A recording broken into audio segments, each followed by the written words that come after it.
सभी को नमस्कार। करियर फर्स्ट चैनल पर आप सबका स्वागत है। डिक्टेशन लिखने के लिए तैयार रहें। रेडी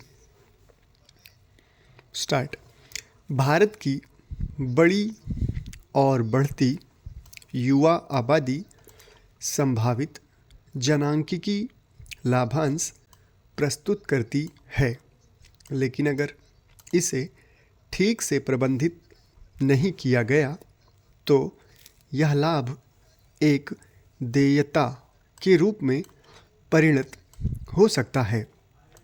पर्याप्त रोजगार सृजन के बिना, विशेष रूप से श्रम बाजार में प्रवेश करने वाले युवाओं के लिए इस जनांकिकी परिवर्तन के लाभों का अनुभव नहीं हो पाता है। रोजगार के अवसरों की कमी से अल्प रोजगार, अनौपचारिक रोजगार या रोजगार की तलाश में दूसरे देशों में पलायन होता है। सैद्धांतिक दृष्टिकोण से बेरोजगारी वृद्धि असामान्य प्रतीत होती है, विशेष रूप से विकासशील अर्थव्यवस्था में, जहां आर्थिक विस्तार से रोजगार सृजन की उम्मीद की जाती है। ऐतिहासिक रूप से कई विकासशील देशों ने कृषि अर्थव्यवस्थाओं से औद्योगिक अर्थव्यवस्थाओं में संक्रमण किया है। इस प्रक्रिया में बड़े पैमाने पर रोजगार सृजन किया है। हालांकि भारत में यह संक्रमण अधूरा रहा है। इस विसंगति के कारण भारत के सुधारों की विशिष्ट प्रकृति और वैश्विक आर्थिक वातावरण में निहित हैं, जिसमें उन्हें लागू किया गया था। सुधारों ने बाजार की दक्षता, विदेशी निवेश और तकनीकी उन्नति पर ध्यान केंद्रित किया, लेकिन श्रम गहन विकास की आवश्यकता की पर्याप्त रूप से पूर्ति नहीं की।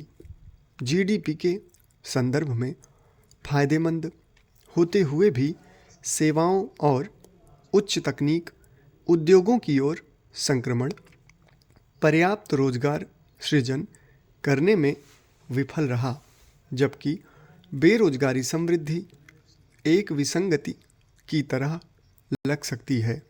यह कई मायनों में भारत में किए गए आर्थिक सुधारों का एक अनुमानित परिणाम है।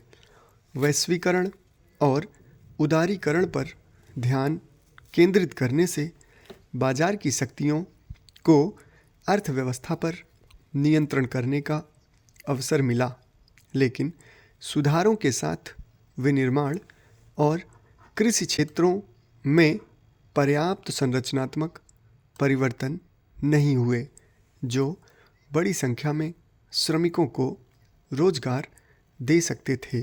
इसके अलावा पूंजी प्रधान उद्योगों और उच्च तकनीक सेवाओं पर जोर, श्रम बाजार की अनम्यता के कारण ऐसी स्थिति उत्पन्न हुई जहां विकास उन क्षेत्रों में केंद्रित था जिनमें बड़े कार्यबल की आवश्यकता नहीं थी। इसलिए विकास का लाभ आबादी के अपेक्षाकृत छोटे हिस्से को मिला, जिससे आय असमानता और अल्प रोजगार में समृद्धि हुई। बेरोजगारी समृद्धि की चुनौती से निपटने के लिए भारत को अपनी विकास रणनीति पर पुनर्विचार करना चाहिए और समावेशी विकास पर ध्यान केंद्रित करना चाहिए। श्रम प्रधान उद्योगों के विकास को प्रोत्साहित करने के लिए मेक इन इंडिया जैसी पहलों को और सुदृढ़ करने की ज़रूरत है। अवसंरचना में सुधार, श्रम कानूनों को सरल बनाना और लघु और मध्यम उद्यमों के लिए प्रोत्साहन प्रदान करना विनिर्माण में अधिक रोजगार सृजित करने में मदद कर सकता है। समाप्त। धन्यवाद।